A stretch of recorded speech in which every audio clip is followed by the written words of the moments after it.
Hello students, आज मैं आप लोगों को क्लाउज के बारे में बताऊंगा। क्लाउज जो कि काफ़ी ग्रामर पोर्शन का काफ़ी हार्ड पार्ट है, तो उसको आज मैं एक्सप्लेन करता हूं आप लोगों के सामने। क्लाउज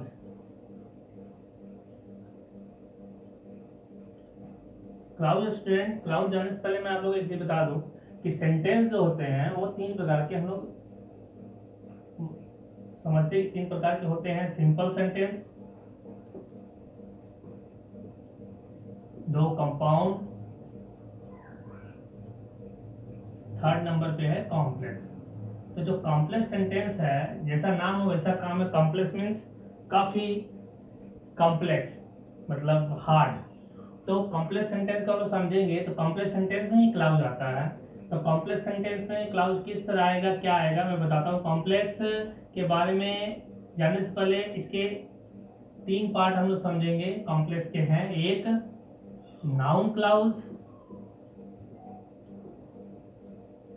दो एडजेक्टिव क्लाउज और तीन एडवर्बियल क्लाउज।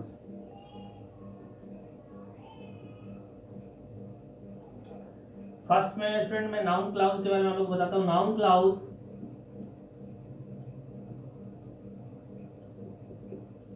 क्लाउज क्या है, पहले एक जानिए नाउन क्लाउज क्या है। तो नाउन क्या होता है, what is the function of a noun in the grammar. तो नाउन का काम है, मतलब नेम। तो किसी भी सेंटेंस में नाउन क्लाउज का वही कार्य होता है जो कि किसी नाउन का होता है। What is the function of a noun in a sentence. Noun क्या होता है? नाउन या तो सब्जेक्ट की तरह यूज होता है या ऑब्जेक्ट की। मेनली सब्जेक्ट या ऑब्जेक्ट की तरह हम यूज करते हैं। तो noun name of persons, name of objects, name of places, तो यानी कि वो सब्जेक्ट या ऑब्जेक्ट की तरह ही नाउन यूज होता है। तो हमारा नाउन क्लाउज भी हम लोग का जो है स्टूडेंट्स, ये भी क्या है, सब्जेक्ट या ऑब्जेक्ट के लिए मेनली यूज होगा। कॉम्प्लीमेंट के लिए भी यूज होता है, लेकिन हम मेनली नाउन क्लाउज का यूज समझेंगे कि सब्जेक्ट या ऑब्जेक्ट के रूप में यहाँ पे हम लोग एक्सप्लेन करते हैं। तो यहाँ देखिए क्या है, नाउन क्लाउज को भी मैं दो पार्ट में कर देता हूँ ताकि आप लोग को अच्छी तरह से समझ में आए। पहला पार्ट क्या है कि जब दैट लगा के हम लोग joining of two sentences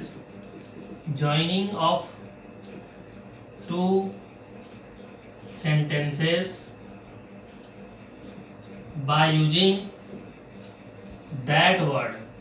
और that का मीनिंग क्या निकलेगा, what is the meaning of that in the joining of the sentence. तो दैट का मीनिंग आएगा की।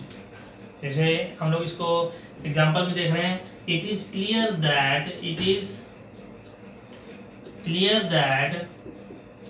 He is timid. तो इस तरह से हम देख रहे हैं, it is clear that he is timid. यह क्लियर है कि वो डरपोक है। तो दैट का मीनिंग है क्या, की के तरह आएगा। तो देखिए जहां भी दैट का मीनिंग की के तरह आएगा वो एक्चुअली नाउन क्लाउज ही होगा, ये हम लोग को समझ लेना है। इसी तरह से या it is evident that it is evident that it is rumor that और बहुत सारे it is the fact that। तो इस तरह के वर्ड जो हैं स्टूडेंट, जो दैट से इस तरह के जो सेंटेंस है जो दैट के साथ में ज्वाइनिंग हो रहे हैं वो सब क्या है, नाउन क्लाउज में आएंगे। तो ये बहुत इजी पार्ट है नाउन क्लाउज का, लेकिन इसका हार्ड पोर्शन में मैं आप लोग को बता रहा हूँ। जो हार्ड है वो देखिएगा आप लोग, इस पर थोड़ा ध्यान दीजिएगा। हार्ड में क्या है नाउन क्लाउज में, सेकेंड पार्ट जो है नाउन क्लाउज का वो इंट्रोडक्टरी वर्ड से बनेगा, इंट्रोगेटिव वर्ड से बनेगा। इंट्रोगेटिव वर्ड हम लोग जानते हैं क्या क्या है। इंट्रोगेटिव वर्ड जो है क्या, who, which, what, how, why. तो देखिए स्टूडेंट, इसको आप लोग क्वेश्चन में ही जब इसका कुछ भी हम लोग जब लिखते हैं हु, विच, व्हाट, तो हम लोग के दिमाग में एक ही चीज आता है कि क्वेश्चन वर्ड्स है। लेकिन अगर इसके बाद फुल स्टॉप दिया जाए, अगर क्वेश्चन मार्क दिया जाए क्वेश्चन की तरह आएंगे। अगर नहीं दिया जाए, अगर फुल स्टॉप है या ज्वाइनिंग में इसका इस्तेमाल, तो इसका अर्थ क्या है, चेंज हो जाता है। जैसे मान लीजिए हु का मीन्स क्या हो जाएगा, कौन का मतलब हो गया कि जो। ये लिविंग थिंग्स के लिए यूज होता है। विच भी होता है जो कि नॉन लिविंग के लिए यूज करते हैं। व्हाट का मीन्स भी जो होता है। हाउ मतलब हो गया कैसे का उल्टा क्या होगा, जिस प्रकार से। वाई माने जिस कारण से हम लोग इसका इस्तेमाल। इसी तरह और भी जो WH वर्ड है उनका भी इसी तरह से हम लोग होम का मीन्स हो गया जिसको।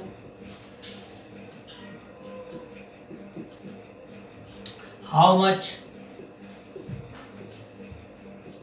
जितना। नॉन काउंटेबल नाउन के लिए यूज होता है जिसको ना गिन सके हम लोग। हाउ मेनी जितना काउंटेबल नाउन के लिए यूज करेंगे। और इस तरह और भी है। हाउ फार हो गया, how far, how long, how far जितनी दूर, हाउ लॉन्ग मैंने जितने समय से।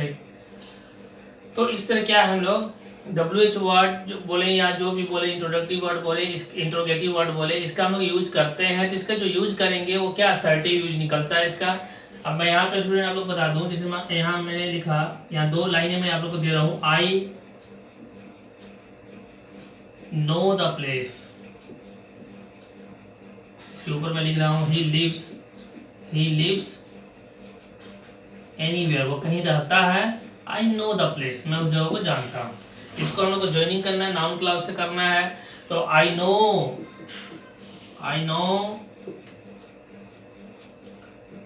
Where he lives. तो देखिए स्टूडेंट, इसको थोड़ा ध्यान से देखिएगा क्योंकि हार्ड पोर्शन में हम लोग आ गए हैं। हार्ड पार्ट है नाउन का। नो क्या नाउन है, वर्ब 1 या वर्ब, और इसके बाद देखिए डायरेक्ट वेयर ही लिव्स है, मतलब वर्ब के बाद कौन आता है, ऑब्जेक्ट। यानी कि वेयर ही लिव्स क्या है, ऑब्जेक्ट का काम कर रहा है। मैं जानता हूँ जहां वह रहता है, तो जहां वह रहता है, कहाँ वह रहता नहीं बोलेंगे, जहां वह रहता, वेयर ही लिव्स। तो this is the object part. यहाँ नाउन की क्या यही नाउन क्लाउज है, और ये किस लिए यूज हो रहा है, ऑब्जेक्ट की तरह यूज हो रहा है, वर्ब के बाद लग रहा है इसलिए। तो क्या है ये नाउन क्लाउज है। उसके बाद अब देखिए जैसे यहाँ इस तरह भी लिख सकते हैं, where he lives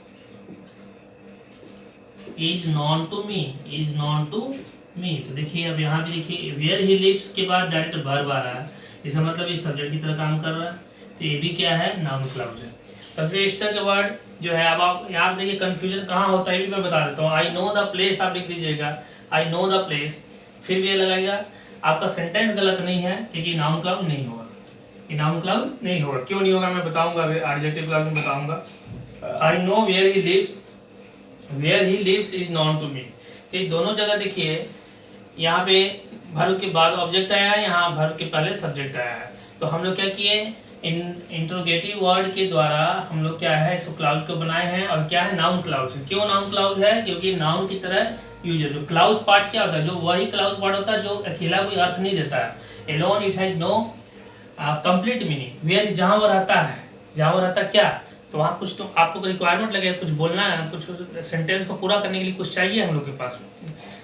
sentence requirement कर रहा है कि कुछ आगे कुछ होना चाहिए सेंटेंस, जहाँ वो रहता है क्या।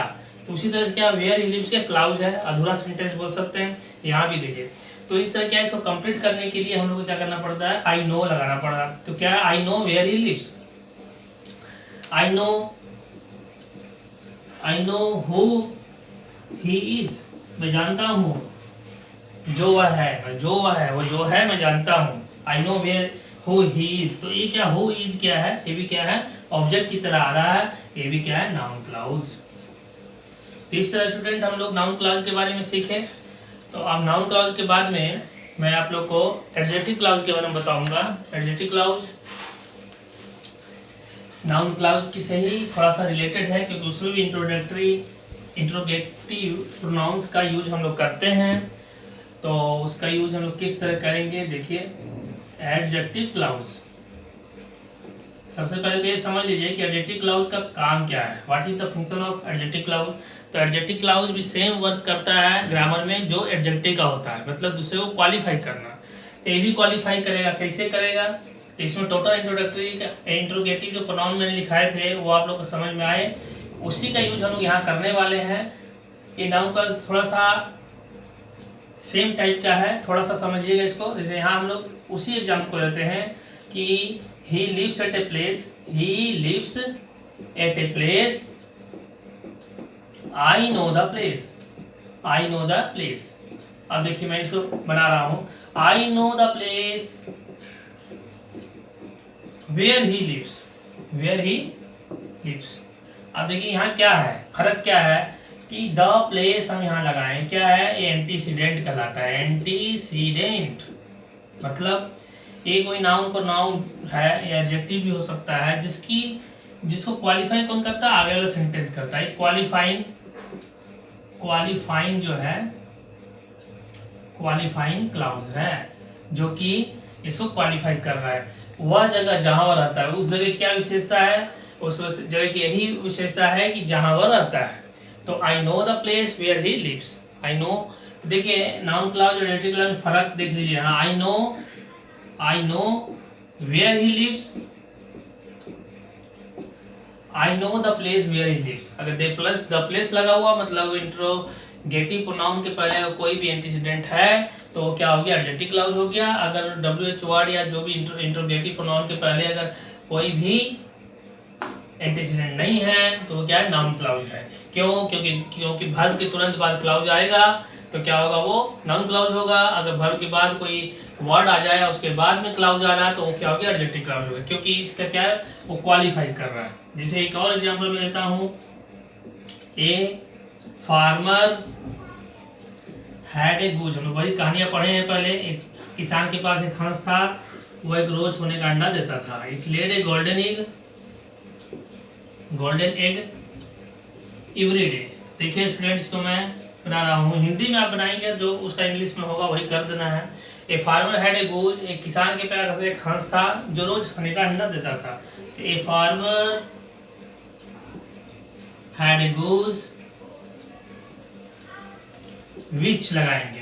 क्यों, यहाँ मैंने नॉन लिविंग लिखा था, लेकिन जो छोटे छोटे जीव होते हैं उसके पास भी विच ही लगाते हैं, भले वो लिविंग तो भी विच लगेगा। तो a farmer had a goose which lead a golden egg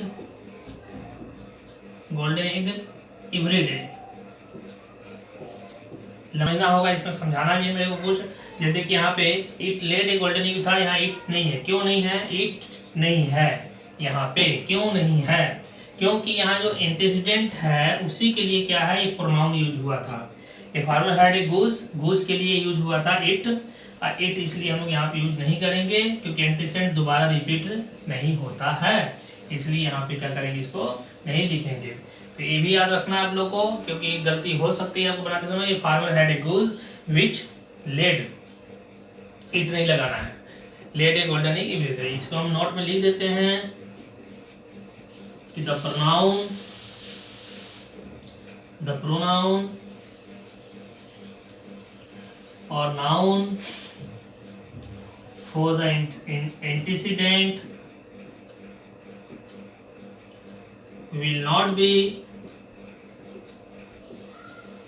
repeated in the clause. Okay, students. Start. Student, मैं आप लोग को 2 होमवर्क दूंगा, आप कमेंट बॉक्स में इसको लिख के आंसर भेज सकते हैं। मैं दे रहा हूँ कमेंट के बारे में, जो एडवर्बियल क्लाउज के बारे में बताऊंगा। इसको आपको आइडेंटिफाई करना है कि नाउन क्लाउज है कि एडजेक्टिव क्लाउज है, उसके बाद बना के आप कमेंट बॉक्स में डालिए, मैं आप लोगों को आंसर दूंगा। whoever gets to the door first must answer it. First must answer it. Second,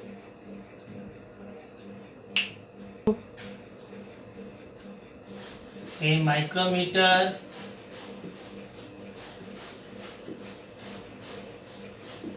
which is an instrument measures short distances. Students, आपको इसमें आइडेंटिफाई करना है कि कौन नाउन क्लाउज है, कौन एडजेक्टिव क्लाउज है, और मुझको लिख करके भेजना है। आप इसमें हमको लिखिए क्लाउज भी बताइएगा कि कौन सा क्लाउज है, इसमें क्लाउज पार्ट कौन सा है। ठीक है स्टूडेंट, लेकिन इसमें मैं एक चीज़ और आप लोग को बताना चाहता हूँ कि हम लोग जो क्लाउज पढ़ते हैं तो इसमें एक डिपेंडेंट सेंटेंस होता है, एक इंडिपेंडेंट सेंटेंस होता है, एक प्रिंसिपल होता है, एक क्या होता है सबऑर्डिनेट होता है। मैं इसी एग्जांपल्स में ही आपको समझा दूंगा। जो आपको काम दिया मैंने उसी में नहीं, उसमें नहीं समझाऊंगा, मैं अलग से एक सेंटेंस देता हूँ और स्टार्ट। जो मैं आपको एक एग्जांपल देकर उसमें प्रिंसिपल क्लाउज और सबऑर्डिनेट क्लाउज या डिपेंडेंट और इंडिपेंडेंट के बारे में आप लोग को बता दूं कि क्लाउज में ये भी चीज़ जाननी जरूरी है। कभी कभी इसके बारे में पूछा जाता है, जैसे I know the boy who has stolen your pen. तो देखिए स्टूडेंट, इसमें आई नो द बॉय जो है, आई नो द बॉय, ये जो सेंटेंस अपने आप में क्या कंप्लीट है, this sentence is complete, so this is called principal